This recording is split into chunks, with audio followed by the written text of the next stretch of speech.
This is the Job Stories Podcast, how people find work that matters.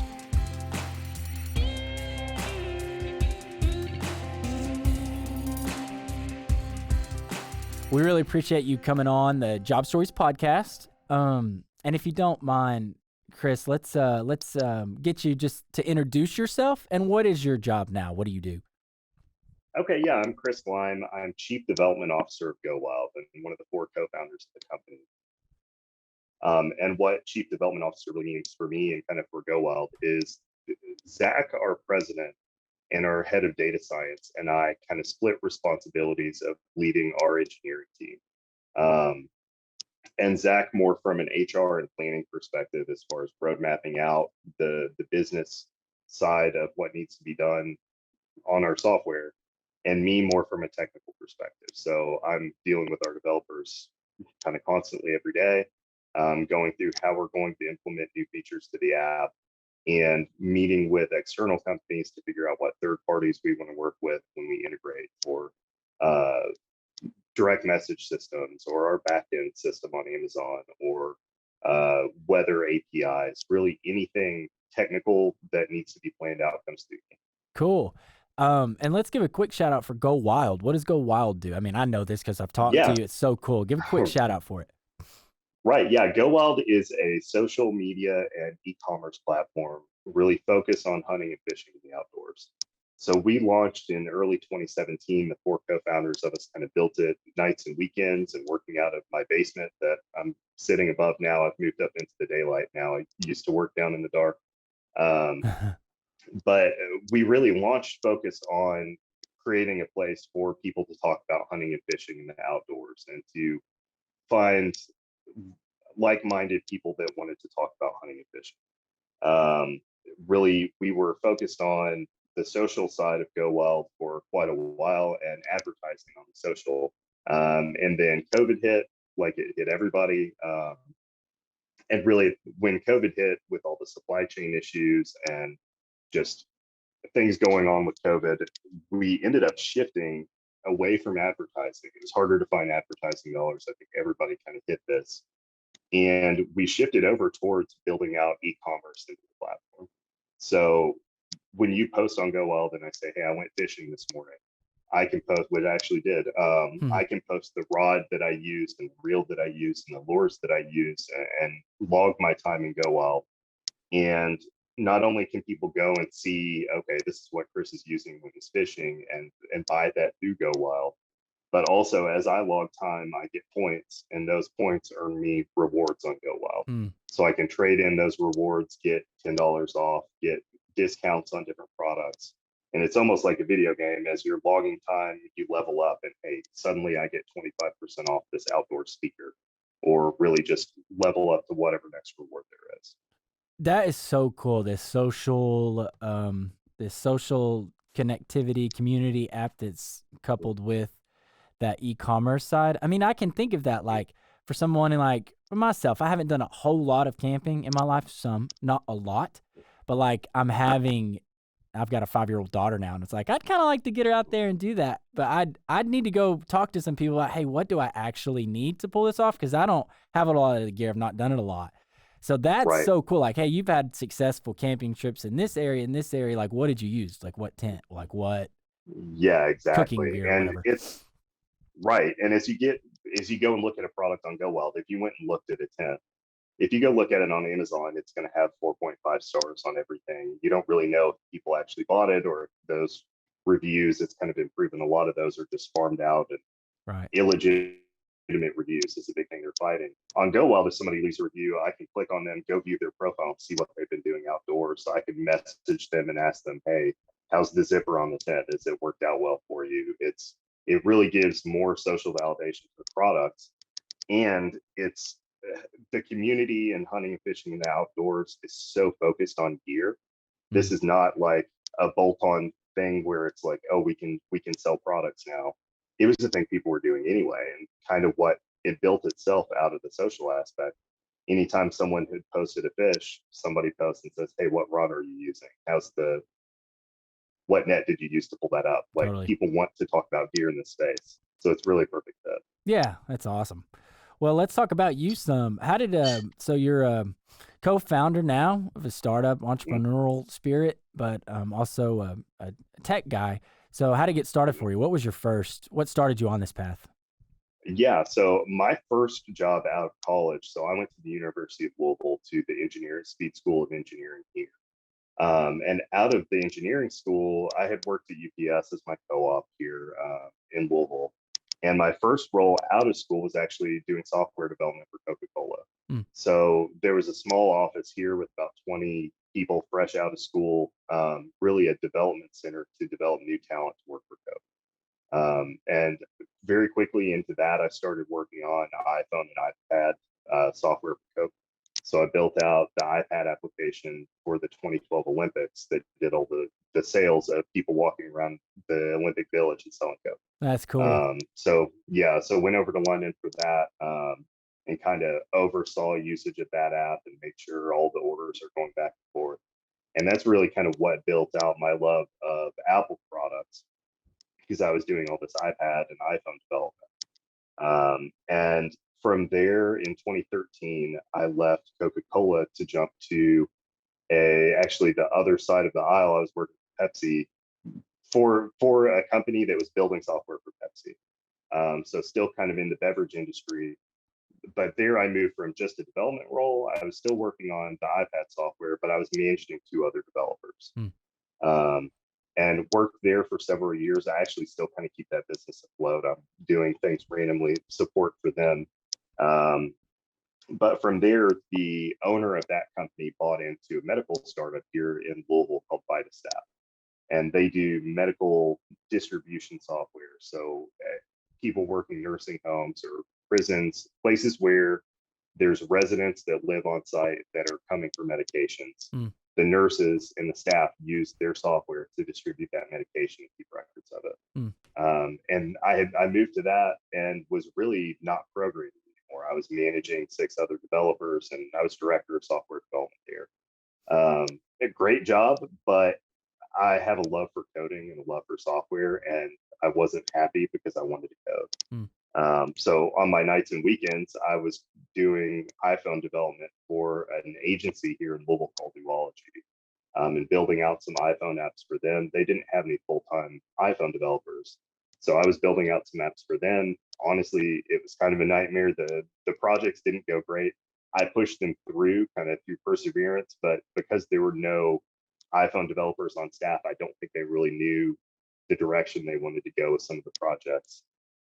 But funny thing, through working for them, that's how I met Brad. Was Brad, our CEO at GoWild, was creative director at Zoology.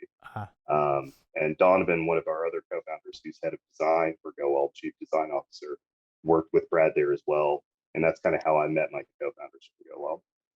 gotcha. So this is cool already. I'm hearing that maybe passion and a love for coding has Mhm. very much inspired some of your career changes. So it's more of like a passion in Yeah, it what you definitely love. has. Yeah, talk a little bit about that. As like as you've changed jobs and now as a founder, like definitely passion's been a big leader for you. Yeah. Hmm.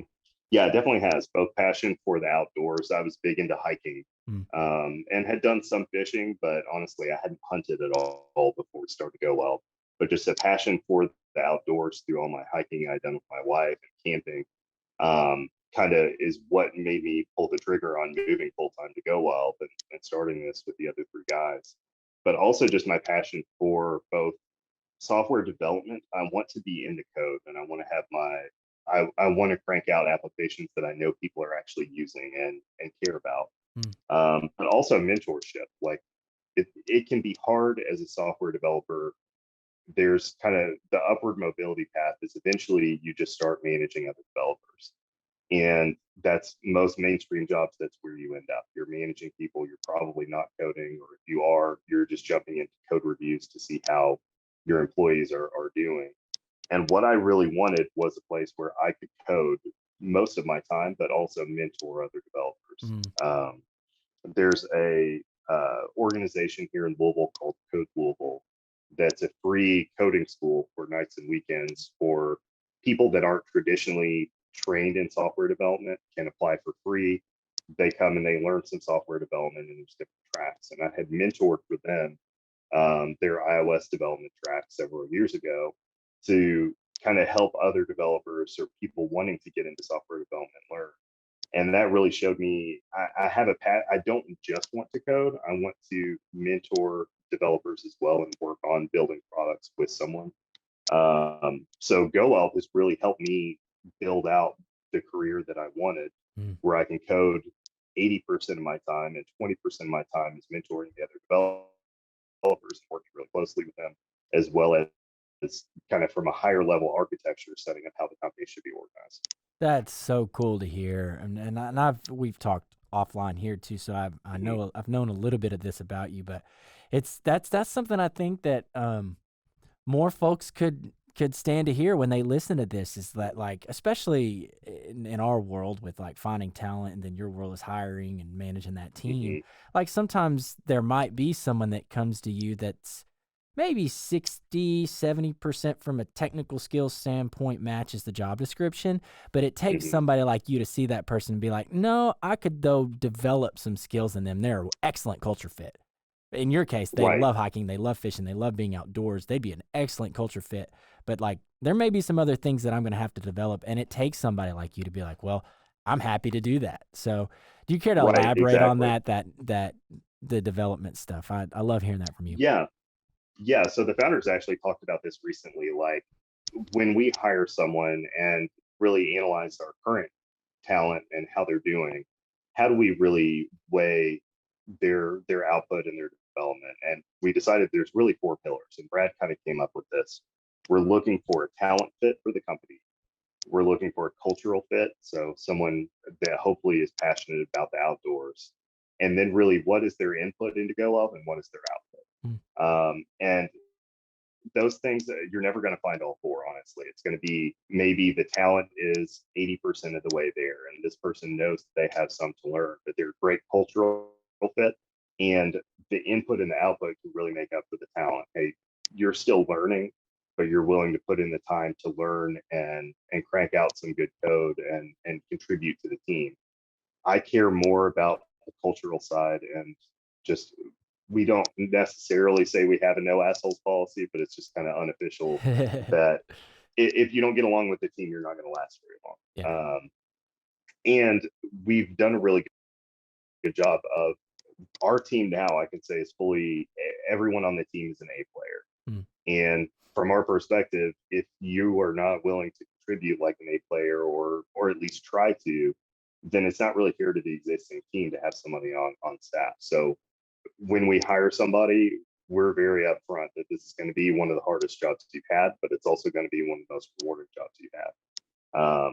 Because you can learn a lot, you can have a lot of ownership, because we have a small team, and you can make a lot of impact on the company just straight out of the gate as soon as you start.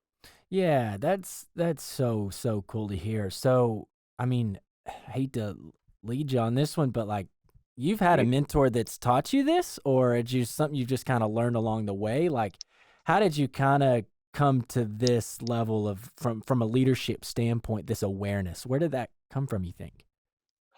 I think it started at Coca-Cola. I've had good mentors and bad mentors. Mm, Starting at Coca-Cola, like I said, we had a small office here in Louisville. Headquarters was in Atlanta, and my first manager at Coke was really hands off and just didn't talk to us, didn't mentor us much at all. mm. And from him, I went on to work underneath the director there at Coca-Cola that I still talk to on a regular basis, Don Weatherly. And Don was not super technical, but his communication was so good, and he cared about his employees, and he really drove, hey, let's make sure we're doing the sales software for the Olympics. Let's not just do it the same old way we would do something on a Windows tablet that nobody wants to use. This guy cares about iPad development. Let's get iPads for this and build out an iPad app. And he really drove, he helped me build out my career at Coca-Cola the way I wanted it to go. Mm. And I think from his leadership, it's kind of taught me a lot about how to manage other developers. Really, one of the first things we make sure we know about a developer is not just what do you here's the role that we currently have, but what do you want to do? Do you want to be fully back-end developer? Are you looking to do back-end development and some front-end development? Or our web developer, Alex, who left recently, he had come to us and said, the web application for GoWild is really solid. Feel like I built it out really well, but I feel like I don't have a lot to learn in that area, and I'd love to work on Android development. Hmm. So we were in the process of shifting him to Android development when he found the other role. But really, if you want to keep an employee and have good output, you need to make sure that they're happy. And a Hmm. lot of that is just, how do you like to work? What do you want to work on, and making sure we empower them to do that. That's great. Yeah, it's interesting. I mean, and thank you for being honest about this one aspect in Mhm. the sense that you're like, I had a bad mentor too. Isn't it Yeah, interesting? Sometimes in life, we can learn just as much from like what I don't want to do. You know what I mean? Like I've had yeah, jobs where I'm like, well, I know that I don't want to do this. I don't, maybe in right. my, at 21, I was like, I know I don't want to, I want to do this. I don't know what I want to do, but I know I don't want that. I guess it could Yeah, happen yeah, on the other end of mentorship too. You probably learned some things from a poor mentor that was like, well, I'm not going to be like that. And you've learned some stuff along the way, I'm sure too, right? right. And I've learned, like, I like to manage people and work. I like to work together with a team, and for people to come to me from a technical perspective. But honestly, I don't really like the HR side of things. It's Mm-hmm. not how my brain works. I don't want to do uh, a talent review with you after 6 months and talk to you about your goals. I'd rather, that's where Zach comes in from an HR perspective, and we Mm-hmm. work really well together. He's more type A than me, and like, here's our goals as a business, and let's meet on the business goals. Where I'm more engineering side, I want to talk about the software and what you want to work on a technical perspective. Yeah, that's cool. Yeah, it's interesting. You're, you're, it's just really cool because some folks like that I've seen and met over the years that are highly creative and can code and highly intelligent in that Mhm. world don't always transition into this place where they're also leading people. Feel like Right. people like you are kind of hard to find. Have you had to learn some new skills leading people, or have you kind of always felt, you know what, I actually think I kind of float in both worlds pretty well as far as like highly Yeah. relational and also highly creative and can code and all that? Have you had to learn some new things, or you find it a little natural for you over the years? I would say I've definitely had to learn some things. Just getting, when you, especially when you own a business and you're managing several different developers, just understanding, making sure everybody stays positive on things and that everybody's pointed in the right direction. I, in my personal life, I can be negative about some things and just, hey, this thing really sucks. You don't want to start that route with a lot of your employees, and you want to keep everybody positive. Mm, And just learning what to say and when has been a thing for me. I'm mm. kind of an open book and will say how I feel at all times. So that's one thing. And things are going amazing for GoWild. There's not really much negative to say. That's But great. there's features that I'd love to work on that it's like, hey, this sucks. But as a business right now, that's not a priority for us. We want to work on getting more products into the system versus building out this cool technical thing that we all would love to do. Um, but I think it's a little 50-50. I've learned Yeah. quite a bit about managing people. Some of it comes naturally for me. I'm pretty outgoing. I like talking to people. Um, so I would say 50-50 there. Well, if is there any for somebody that's maybe like, I think I might want to be a CTO one day? Like, is there any that, Mhm. but they're like kind of more in the software engineering space right now that they're like, maybe let's say like 23, 24. Like, is there any Mhm. piece of advice you could give them to start? This is what I would do now.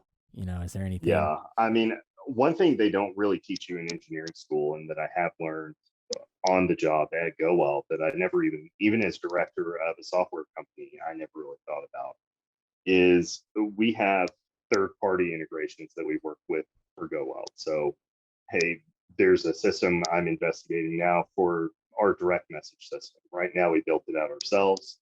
It needs some love, and just keeping in mind at all times, everything you do takes a certain amount of man hours. We're going to need people to develop this thing, and understanding the line between, could we just pay somebody to do this, or can we pay for a service that gets us 90% of the way there and we only have to spend 1/10 of the hours on it ourselves? Mhm. keeping that stuff in mind isn't something that you're really taught in engineering school. And just, I think a lot now, whenever we're looking at, hey, this new system for testing GoWild is going to cost us $1,000 a month. I have that on a spreadsheet somewhere. I have that broken down. And before we were having meetings with this many people, here's their their rate that we were paying them, and just keeping in mind the input and output money wise isn't really a thing that you think about until you get to that management level. But Totally. I think early on in your career, you can think about that stuff. I mean, I a lot of things from GoWild we pushed to have free for as long as we could, and figuring out where the line where you start paying for things and how much you're willing to pay for things is something I think if you build that skill early, it's going to help you a lot later in your career. That's great. Yeah, that's really great. Yeah, if I was software engineer listening to this right now, I mean, my head's already going like, well, you need to start asking questions about how the business actually run. Like you can write code for this Right. product for this sprint or whatever that just laser focus like in a vacuum, that's great, but like Hmm. to get to like your point, you're talking about overall business operations too. It's like you kind of got to have Right. both. That's Right. cool. Yeah, that's so great. So let's I just want you to put on your entrepreneur hat now. Um maybe I'm asking for myself being another small business owner, Hmm. but what how do you Yeah. manage the highs and the lows? Like I mean, y'all had to pivot during COVID, so that probably felt a little scary prior to that pivot, right? So like how do you manage that Yeah. sometimes? Yeah, it definitely is scary. And I mean, we are still a venture backed company where we have runway and we're constantly thinking about what's our revenue coming in from e-commerce and our overall runway. And one thing I think that's really special about GoWild is our employees know we're venture backed. That's not the special part, but we're very open and we tell Mm, our employees we have meetings every few weeks where we go through this is our current runway, here we are at our projections. It's for some people, if you heard, I'm not, this isn't the actual number, but if we said, hey, we have 18 months of runway and we need to hit these goals to make sure that number keeps growing, some people think, oh shit, in 18 months, I'm going to lose my job. Where we've really fostered an environment of like, oh, this is awesome. I've got 18 months to continue growing this, make more revenue, and that date just continues to shift down the road. that's cool. Um, and I think managing the highs and lows is part of it is just being so open about that. Hey, Mm, we didn't hit revenue for this month. Last month we were over, and analyzing seasonality of hunting and fishing, it looks like we should be back up soon. Things like that. And one thing that I think has really hit me with Go Wild, and I knew it already, but you can make anything look positive at the end of the day.